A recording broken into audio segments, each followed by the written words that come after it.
ಯಾವುದೇ ಹೈವೇ ಇವತ್ತು ನಮ್ಮ ಯಾವುದೇ ಹೈವೇ 15-20 ವರ್ಷ ಆಗ್ತಾ ಬಂದ್ರು ಸಹ ಇವತ್ತಿಗೂ ಹೈವೇಗಳು ಮುಕ್ತಾಯ ಆಗಿಲ್ಲ. ಇವತ್ತು ಈ ದೇಶದ ಪರಿಸ್ಥಿತಿ ಈ ತರ ಇದೆ ಇವತ್ತು. ಅಲ್ಲ ವಿಚಾರ ಹೇಳ್ತೀರಾ? ನೀವು ಶಿವಮೊಗ್ಗನೇ ಹೇಳ್ತಾ ಇದ್ದೇನೆ, ತುಮಕೂರಿಂದ ಕಂಟಿನ್ಯೂ ಮಾಡಿ. ನೀವು ಅಲ್ಲ ಅವ್ರು ಕೇಳಿದ್ರೆ ಹೇಳ್ತಾರೆ, ಅವ್ರಿಗೆ ಯಾಕೆ ನೀವು ಉತ್ತರ ಕೊಡ್ತೀರಿ ಇವ್ರೆ? ಹಾಗಾಗಿ ಅಲ್ಲ ನಾನು ಹೇಳೋದು, ಹಾಗಾಗಿ ಇವತ್ತು ದೇಶದ ಪರಿಸ್ಥಿತಿ ಈ ತರ ರಾಜ್ಯ ಸರ್ಕಾರ ಹೈವೇಗಳು ಕಂಟಿನ್ಯೂ ಮಾಡಿ. ನೀವು ಈ ಕಡೆ ಶರಣ್ ಸಲಗಾರ್ ಅಲ್ಲಿ ನೋಡಿ ಸರ್, ಎಲ್ಲರಿಗೂ ಗೊತ್ತಿದೆ, ನೀವು ಯಾಕೆ ಮಾತಾಡ್ತೀರಿ? ಅಲ್ಲ ಓಕೆ, ಫಿನಿಶ್ ಮಾಡಿ. ಅಧ್ಯಕ್ಷರೇ, ಇವತ್ತು ಈ ರೀತಿಯ ಪರಿಸ್ಥಿತಿ ಇದೆ.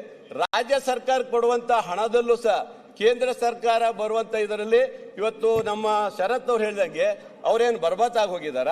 ಯಾಕೆ ಕೊಡ್ತಾ ಇಲ್ಲ ನೀವು? ಇವತ್ತು ನೋಡಿ, GST ಈಗ ಸಡನ್ಲಿ ಇಷ್ಟು ವರ್ಷ GST ಅಲ್ಲಿ ದುಡ್ಡು ಮಾಡಿ ಕಲೆಕ್ಟ್ ಮಾಡಿ ಚೆನ್ನಾಗಿ ರೆಡಿ ಮಾಡಿಕೊಂಡು ಸಡನ್ಲಿ ಇವತ್ತು ಕೆಲವೊಂದು GST ಅನ್ನ ಇವತ್ತು ಕಮ್ಮಿ ಮಾಡಿ ರಾಜ್ಯ ಸರ್ಕಾರಕ್ಕೆ 15,000 ಕೋಟಿ ಇವತ್ತು ನಮಗೆ ಹೊಣೆ ಬಂತು, ಇವತ್ತು ಹೊರೆ ಬಂತು. ಇವತ್ತು ಅದು 15,000 ಕೋಟಿ ಯಾರು ಕೊಡೋದು? ಇದಲ್ಲ, ಇದನ್ನ ಯಾರು ಕೊಡ್ತಾರೆ ಇವತ್ತು ಅಧ್ಯಕ್ಷರು? ಇದು ಅದು ಅವ್ರು ಮಾಡ್ಬೇಕಲ್ಲ.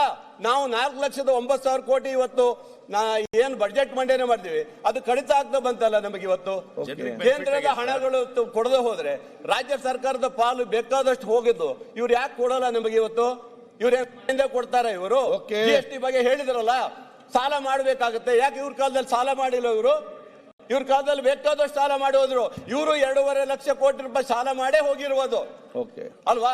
ಹಾಗಾಗಿ ಅಧ್ಯಕ್ಷರೇ, ಈ ದೇಶದಲ್ಲಿ ರಾಜ್ಯದಲ್ಲಿ ಎಲ್ಲಾ ರಾಜ್ಯಕ್ಕೂ ಸಮಾನತೆ ಕೊಡೋ ದೃಷ್ಟಿಯಲ್ಲಿ ಬೇರೆ ಬೇರೆ ರಾಜ್ಯಕ್ಕೆ ಏನ್ ಬೇಕಾದ್ರೂ ಕೊಡ್ಬೋದು.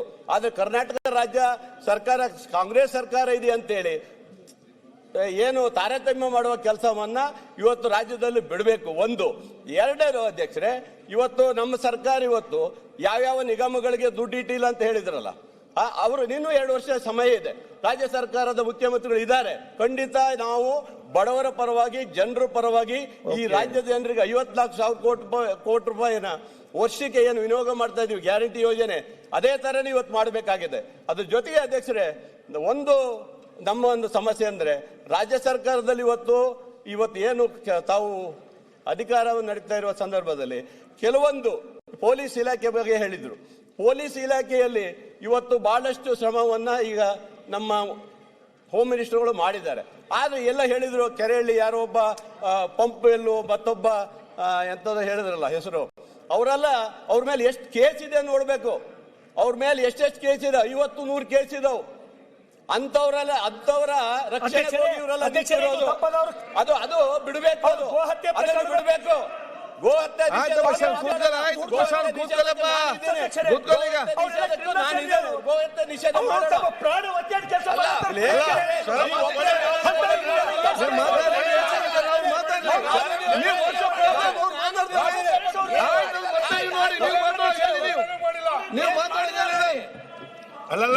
ಈ ರಾಜ್ಯದ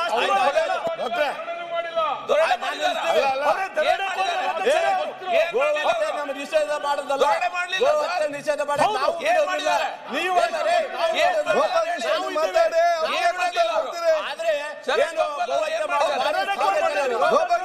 ಪೊಲೀಸ್ ಇಲಾಖೆ ಮಾತಾಡಿ.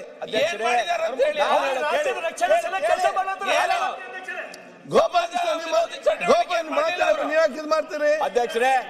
ವಿಜೇಂದ್ರ ಮಾತಾಡ್ಬೇಕಾದ್ರೆ ನಾವು ಮಾಡಿ. ವಿಜೇಂದ್ರ ಸುಮ್ಮನೆ ಯಾರು ಡಿಫೆಂಡ್ ಮಾಡಿ ಕೂತ್ಕೊಳ್ಳಪ್ಪ. ನಾನು ಮಾತಾಡ್ಬೇಕಾದ್ರೆ ಯಾಕೆ ಅವ್ರು ಮಾತಾಡ್ತಾರೆ? ಮಾತಾಡಿ. ಈಗ ಹೇಳ್ತೀನಿ, ಕೇಳ್ಬೇಕಲ್ಲ ನೀವು ಕೂತ. ಅಲ್ಲ ಹೇಳ್ತೇನೆ.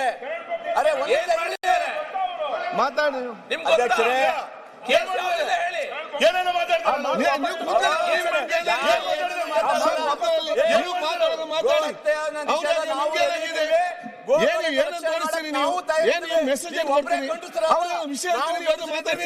ಕೂತ್ಕೊಪ್ಪ. ನೀವು ಮತ್ತೆ ಮಾತಾಡಿ. ನೀವು ಮಾತಾಡಿ. ಆಯ್ತು, ಯಾರು ನಿಮ್ಮ ಯಾಕೆ ನೀವು ಹೆಸರಾಗ ಅವ್ರ ಹೆಸರಾಕೊಂಡಿದ್ದಾರೆ? ಏನು ರಾಜನೇ ಬಗ್ಗೆ ಮಾತಾಡ್ತೀರಿ ಸುಮ್ಮನೆ ಕೂತ್ಕೊಂಡು? ಈ ಒಂದು ವಿಧಾನಸಭೆಯಲ್ಲಿ ಕೂತ್ಕೊಂಡು ಏನ್ ಚರ್ಚೆ ಮಾಡ್ತೀರಿ?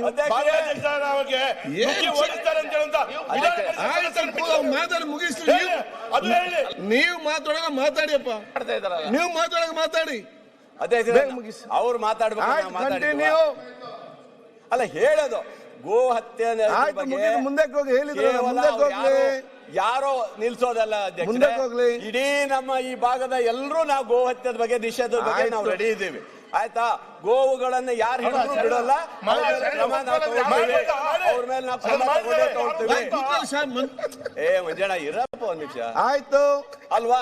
ಇಷ್ಟೆಲ್ಲ ಇರ್ಬೇಕಾದ್ರು ಸಹ ಯಾರೋ ಇಬ್ಬರ ಬಗ್ಗೆ ಇದ್ ಮಾಡೋಂಥದ್ದೆಲ್ಲ ದ್ವೇಷ ಭಾಷಣದ ಬಗ್ಗೆ ಕೇಳಿದ್ರಿ. ಖಂಡಿತ ಇವತ್ತು ನಮ್ಮ ಸರ್ಕಾರ ತಂದಿದ್ದು ಸರಿ ಇದೆ. ಯಾಕೆ ಮಾತಾಡ್ತೀರಿ? ದ್ವೇಷ ಭಾಷಣ ನೀವು ಒಬ್ಬರೇ ಅಲ್ಲ, ನಮ್ಮ ಪಕ್ಷದವರು ಮಾತಾಡಿದ್ರು ಸಹ ಅವ್ರ ವಿರೋಧ ಕೇಸ್ ಹಾಕ್ಲೇಬೇಕಾಗುತ್ತೆ ಅಧ್ಯಕ್ಷರು. ಇದು ಆಗ್ಬೇಕು, ಆಗ್ತೇವೆ. ಕಂಟಿನ್ಯೂ. ನಾನು ಹೇಳೋದು ಕಡಿ ಕೊಲೆ ಮಾಡೋ ಕೊಚ್ಚು ಅಂತ ಹೇಳಿ ಭಾಷಣದ ಹೇಳಲಿಕ್ಕೆ ಈ ದೇಶದಲ್ಲಿ ಕಾನೂನು ಇದೆಯಾ? ಇದೆಯಲ್ರಿ? ಕಾನೂನು ಇದ್ರೆ ಹೇಳ್ಬೇಕು ನೀವು. ಖರ್ಗೆ ಅವರು ಅಮಿತ್ ಶಾ ಅವ್ರ ಬಗ್ಗೆ ಆ ರೀತಿ ಮಾತಾಡಿದ್ರು. ಚರ್ಚೆ ಬೇಡ. ಆಯ್ತು, ಕಂಟಿನ್ಯೂ, ಕನ್ಕ್ಲೂಡ್. ಹೌದು ಅಧ್ಯಕ್ಷರೇ, ದ್ವೇಷ ಭಾಷಣ ಇವತ್ತು ರಾಜ್ಯ ಸರ್ಕಾರ ತಂದಿರೋದು ಸರಿ ಇದೆ. ಇದಕ್ಕೆ ಕಡಿವಾಣ ಹಾಕ್ಲೇಬೇಕು. ಇದು ಯಾರೇ ಇರ್ಬೋದು, ಯಾವುದೇ ವ್ಯಕ್ತಿ ಇರ್ಬೋದು, ಯಾವುದೇ ಪಕ್ಷ ಇರ್ಬೋದು, ಇದರಲ್ಲಿ ಕಡಿವಾಣ ಹಾಕ್ಲೇಬೇಕಾಗುತ್ತೆ ಅಧ್ಯಕ್ಷರೇ. ಈ ರೀತಿಯಾದಂತ ಸರ್ಕಾರ ತಂದಿರುವಂತದ್ನ ಖಂಡಿತ ಒಪ್ಪಿಕೊಳ್ಬೇಕಾಗುತ್ತೆ. ಬಳ್ಳಾರಿ MLA ರಿವಾಲ್ವರ್ ಕೇಸ್ ಮಾಡಿದ್ರಿ. ಕಂಟಿನ್ಯೂ. ನೀವು ಕನ್ಕ್ಲೂಡ್ ಮಾಡಿ. ಅವ್ರಿಗೆ ಯಾಕೆ ಉತ್ತರ ಕೊಡ್ತೀವಿ? ಬಳ್ಳಾರಿಯನ್ನೇ ಸುಟ್ಟಾಕ್ತೀವಿ ಅಂತ ಹೇಳಿದ ಮೇಲೆ ಅದು ಏನು ದ್ವೇಷ ಭಾಷಣ ಅಲ್ವಾ? ಬಳ್ಳಾರಿ ಬಗ್ಗೆ ಆಮೇಲೆ ಮಾತಾಡೋಣ. ನಾವು ಹೋರಾಟ ಮಾಡೋ ತಾಕತ್ತಿದೆ, ನಾವು ಮಾಡಲ್ಲ. ಬೇರೆ ಈಗ ಬಳ್ಳಾರಿ ಕನ್ಕ್ಲೂಡ್ ಮಾಡಿ ಅಧ್ಯಕ್ಷರೇ. ಹಾಗಾಗಿ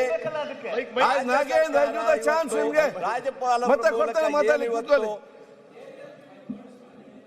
ಇಲ್ಲ, ಒಂದೆರಡು ಮಾತು ಮುಗಿಸ್ಬಿಡ್ತೇನೆ.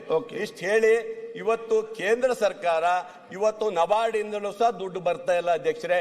ನಬಾರ್ಡ್ ರಸ್ತೆಗಳು 2 ವರ್ಷ ಆಗ್ತಾ ಬಂತು. ಇವತ್ತಿಗೂ ಒಂದು ರಸ್ತೆಗಳನ್ನ ನಮಗೆ ಕೊಡ್ಲಿಕ್ಕೆ ಆಗ್ತಾ ಇಲ್ಲ.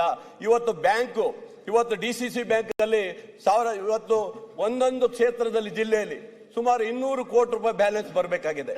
ರೈತರ ಧ್ವನಿ ಅಂತಾರೆ, ರೈತರ ಪರವಾಗಿ ಅಂತಾರೆ. ಯಾಕೆ ಬರಲ್ಲ ದುಡ್ಡು? ಯಾಕೆ ಕೊಡ್ತಾ ಇಲ್ಲ ನೀವು? ಇದೆಲ್ಲ ಅಲ್ವಾ? ಇದೆಲ್ಲ ಕೇಳಲೇಬಾರ್ದ ನಾವು?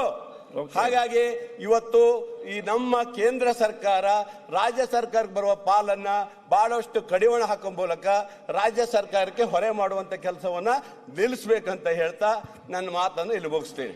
ಯಾರಾಗ್ತಾರೆ MLA ಅಭ್ಯರ್ಥಿ 2028 ಶೀಘ್ರದಲ್ಲೇ. ಪ್ರತಿದಿನ ಒಂದೊಂದು ಕ್ಷೇತ್ರದ ಟಿಕೆಟ್ ಆಕಾಂಕ್ಷಿಗಳ ಸಂಪೂರ್ಣ ಮಾಹಿತಿ ಪೊಲಿಟಿಕಲ್ ಜರ್ನಲಿಸ್ಟ್ KM ಶಿವಕುಮಾರ್ ಅವರಿಂದ. ಕರ್ನಾಟಕದ ನಂಬರ್ 1 ಡಿಜಿಟಲ್ ಮೀಡಿಯಾ ನಿಮ್ಮ ನೆಚ್ಚಿನ ಕರ್ನಾಟಕ ಟಿವಿಯಲ್ಲಿ ಮಾತ್ರ. ನೀವು ಸಣ್ಣ ಆಗ್ಬೇಕಲ್ವಾ? ಅದು ಒಂದು ಉತ್ತಮ ಆಹಾರದಿಂದ ಸಣ್ಣ ಆಗ್ಬೇಕಲ್ವಾ? ಪ್ರತಿದಿನ ನಮ್ಮ ಜೀನಿ ಸ್ಲಿಮ್ ನ ಯೂಸ್ ಮಾಡಿ ಯಾವುದೇ ಸೈಡ್ ಎಫೆಕ್ಟ್ ಇಲ್ದಂಗೆ ನೀವು ಸಣ್ಣ ಆಗ್ತೀರಾ.